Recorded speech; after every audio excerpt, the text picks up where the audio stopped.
早禱嘅分享時間啦。好啦，今日想同大家分享一段嘅經文，就係耶穌與門徒上耶路撒冷過逾越節嘅過程。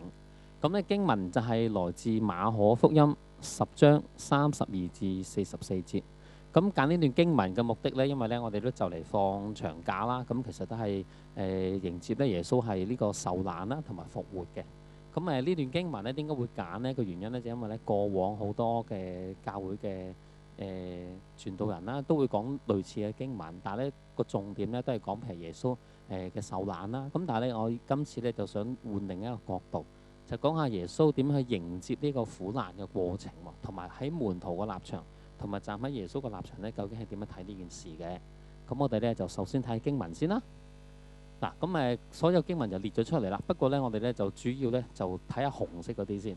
嗱，紅色嗰啲咧，你睇到咧就係他們行路上耶路撒冷，即係耶穌同門徒啦。咁門徒就稀奇，跟從的人也害怕。咁呢個咧就係首先咧，我哋想從呢個門徒嘅角度去睇呢件事先。就話咧，一般嚟講呢啲門徒咧同耶穌經常都會周圍去啦。咁但係今次咧，佢哋覺得好奇怪喎。咁點解咧？咁一陣就會講啦。咁而咧跟住好多人咧都係好驚嘅喎。咁驚乜嘢咧？一陣又會講俾大家聽啦。咁跟住啦，第二段啦，咁紅色嘅，咁西比泰嘅兒子雅各、約翰進來對耶穌說：夫子，我們無論求什麼，願你給我們作。第37節，他們說：賜我們在你的榮耀裏，一個坐在你右邊，一個坐在你左邊。跟住10章41節，那10個門徒聽見，就惱怒雅各、約翰。嗱，其實究竟發生咩事呢？就話呢，原來咧喺途中呢，咁一路佢哋上耶路撒冷啦，咁啲門徒呢，其實都覺得個氣氛好奇怪㗎啦嚇。咁但係啲人就驚驚地咁驚乜嘢呢？就話俾你聽啦。咁但係咧喺過程當中呢，其實呢12門徒呢，一路行嘅時候咧喺度爭論緊呢，究竟呢，其實呢，佢哋係諗住呢係做咩嘢呢？原來呢一次上去耶路撒冷呢，佢哋係諗住耶穌呢，可能呢係會做呢個猶太人嘅君王喎，即係俾群眾擁戴佢啦。咁所以佢哋諗啦，如果既然耶穌做君王嘅時候，咁第時君王佢都有左右丞相㗎，左右啲重要嘅即係臣子啊幫佢㗎嘛。咁佢哋就喺度爭啊，究竟邊一個坐耶穌嘅左邊，同邊一個坐耶穌嘅右邊呢？咁咧就可以咧獨攬大權啦。咁但係咧雅各、約翰呢，佢哋咧原來喺12個門徒裏邊一路爭嘅時候咧，佢哋諗啊，不如咁啊，我哋唔同其他嗰10個傾啊，我哋直接走去問耶穌。如果耶穌應承肯俾我哋坐左邊同右邊嘅時候，咁啊唔使同你哋另外嗰10個傾啦。咁所以喺10章41節裏邊呢，嗰10個門徒聽見呢就好嬲雅各啦。嗱，個原因就係呢個喎。好啦，咁跟住咧，我哋喺耶穌嘅角度睇下，究竟又發生咩事咯？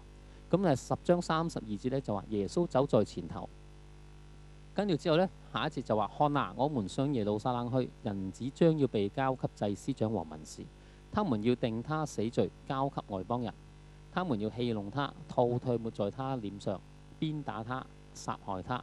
過了3天，他要復活。跟住10章38節，我所喝的杯，你們能喝麼？我所受的洗，你們能受麼？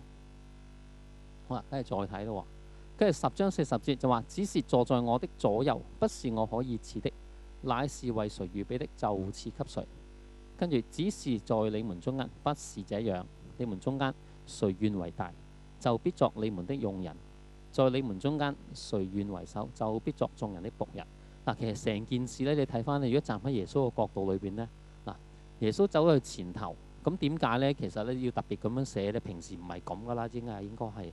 咁可能咧平時佢哋去周圍傳道嘅時候咧，耶穌一路行咧，同嗰啲門徒有講有笑啦。但係今次呢，突然之間呢，耶穌呢一馬當先行咗去前頭嘅時候，啲人就覺得好奇怪同平時。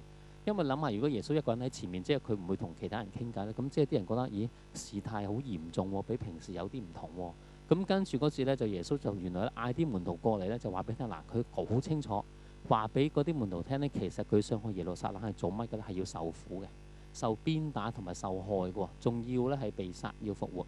咁呢個咧其實係耶穌咧係曾經呢個係第3次咧預言自己受難復活，但係今次咧係講得好清楚、好具體嘅。咁就唔係比喻嚟嘅嚇。咁嗰啲門徒聽完之後咧，就好奇怪啦，話好驚啦。咁跟住10章38節咧，我所喝的杯其實咧就係好多時教會啲嘅傳道人都會講啦，或者係好多人都會講話，其實杯咧就係耶穌將要面對嘅苦難係啦。咁耶穌所受嘅洗亦都係個苦難嘅意思啦。咁就問呢，耶穌就話：其實我想去受苦喎，你哋可唔可以同我一齊呢？咁跟住之後呢，耶穌呢就係同啲門徒講啦，因為呢之前呢個雅各約翰呢咪走去爭究竟想坐耶穌嘅左邊右邊啦。耶穌就話啦：其實呢就唔係我話事嘅，但係呢你哋呢，如果邊個想做大嘅呢，就要做人哋嘅僕人喎。嗱，咁其實成件事呢，我用一個概念圖嘅形式咧，同大家去再分析一次啦。成個經文呢係咁樣嘅。嗱，當耶穌走到去前頭嘅時候啦，其他門徒啦、雅各、約翰呢就跟住後邊啦。咁其實佢哋呢係呢就期望耶穌呢係去耶路撒冷呢係做咩呢？就做君王嘅嚇，做君王佢哋喺後邊爭緊啦。究竟邊個呢？做左右啦？咁但係呢，雅各、約翰呢喺成班門徒裏邊呢，佢哋點呢？就直頭呢諗下諗下，我就跳過晒其他門徒，就直接向要求呢，就走去耶穌度要求呢，耶穌俾一個高位佢哋一左一右係啦。咁而呢，因此呢啲門徒呢就好憎啊雅各同約翰啦，咁佢哋產生內訌啦，就哇冇搞錯啊，打尖喎，唔啱喎，大家傾唔掂數喎咁樣。咁但係呢，其實耶穌想話俾佢哋聽呢，其實佢想去耶路撒冷，其實唔係做君王嘅。耶穌個使命係咩？其實想去受苦，同埋有個苦杯係啦，有個苦難迎接佢哋。咁但係呢個情況裏邊呢，其實耶穌都仲好耐心去教導呢班門徒嚇，邊個應該為大，邊個為首。嗱，咁其實成件事呢，我哋想睇下，如果站喺呢個門徒嘅角度，嗱，當時呢，佢哋就好驚啦，唔知咩事啦嚇，好不安啦。咁因為耶穌呢都好清楚講明呢，佢會受苦啦。咁但係喺呢個咁嘅情況呢，啲門徒都只係仲喺度顧自己本身嘅利益嚇，就預期呢，耶穌將會成為猶太人嘅君王啦。咁門徒就有機會呢，嚇，即係會把握最後嘅機會去要求呢耶穌呢俾佢呢個高位同埋權力。但係咧，站喺耶穌嘅角度裏邊呢，當時呢，佢呢就點樣呢？佢就呢，其實耶穌係認清佢自己嘅使命，佢前往耶路撒冷，佢目的呢係要完成佢最終釘十字架嘅使命啦。咁而第二樣嘢呢，我哋值得學習喺耶穌身上呢，就其實呢，耶穌好勇敢去面對苦難，迎難而上。因為你睇到個身體語言呢，耶穌係走在前頭，冇退縮嘅。如果耶穌驚嘅話呢，其實佢可以大致呢走喺啲門徒後邊，等啲門徒呢好似即係人哋嗰啲保安咁啦，護送佢啦。或者甚至耶穌直頭唔去耶路撒冷，咁呢，佢就唔使釘十字架啦，係咪？咁而第三樣值得我哋去學習嘅呢，就係其實耶穌係唔怕內心嘅孤單喎。嗱，點解我話孤單呢？因為當時呢，其實係有好大班人門徒啦，同埋其他群眾跟住耶穌啦，好多人。但係我都話耶穌孤單個原因呢，就因為呢，雖然有大班人一齊同行，但係其實係冇人理解耶穌當時嘅心情，同埋要面對個苦難。直頭咧，好似咧，我哋聽有首時代流行曲咧，就話啦，其實叫這麼近那麼遠。啲門徒就好近耶穌，喺耶穌嘅側邊，但係其實個心咧就同耶穌好遠嘅嚇。咁而咧，耶穌行呢條孤單嘅路就係要成就神嘅救恩啦。好多時咧就話俾佢聽，原來要成就神嘅使命咧，行嘅路係好孤單。咁而另外一樣咧，值得我哋學習嘅咧，就係咧，耶穌其實對門徒好包容同埋忍耐。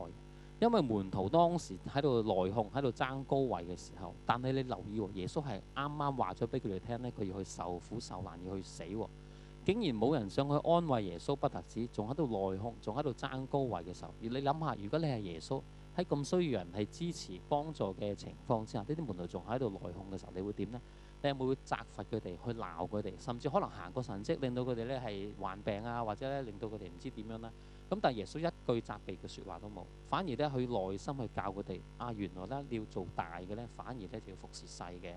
邊個賜個高位俾你哋咧？其實就唔係我決定嘅咁樣啦。咁所以咧，其實你發現咧，耶穌喺呢個咁需要人支持嘅情況之下，佢都仍然去包容嗰啲門徒。咁你發現咧，其實咧原來耶穌咧，其實有好多地方喺呢件事咧迎接苦難嚇，上耶路撒冷呢條路上面咧，其實咧都好多地方咧值得我哋學習。咁講翻我哋今日啦，咁其實喺耶穌身上學到啲咩呢？譬如話，當我哋面對困難嘅時候，我哋可唔可以學習耶穌嚇，勇敢走去面前係啦，唔好退縮。而個原因呢，因為耶穌可以認清佢嘅使命，佢知道佢要做乜，要去邊度嚇，去面對苦難，要釘十字架。咁但係呢，其實呢好多時呢，行我哋心裏邊嘅目標，譬如話喺學業上面啦，喺家庭上面啦嚇，或者其他方面啊，人際關係上面呢，可能我哋要改善自己嘅時候呢，都係好孤單嘅。雖然身邊好多人，但係咧，我哋學習耶穌，原來咧，我哋要忍耐，係知道咧，其實咧，如果我哋所做嘅係合神嘅心意咧，其實神咧都係會保守我哋嘅。咁去到最尾，可能身邊會有啲唔同嘅聲音啦，有啲人咧就會話，即係就算我哋好困難嘅時候咧，佢哋都唔諒解我哋，都仲係咧淨係諗自己，但係唔緊要，我哋都學習耶穌，好有耐心去包容呢啲人，甚至咧係適當嘅時候咧，就話翻俾你聽應該要點做啦咁樣。嗱，咁不如我哋一齊低頭祈禱啊！係主耶穌，感謝你係俾我哋係睇呢段經文嘅時候，學習你係面對苦難、迎接苦難嘅時候，原來你亦都有啲好值得我哋學習嘅個人特質。你係認清你嘅使命，係叫我哋知道我哋喺日常嘅生活上面，可能我哋都有唔同嘅目標啦。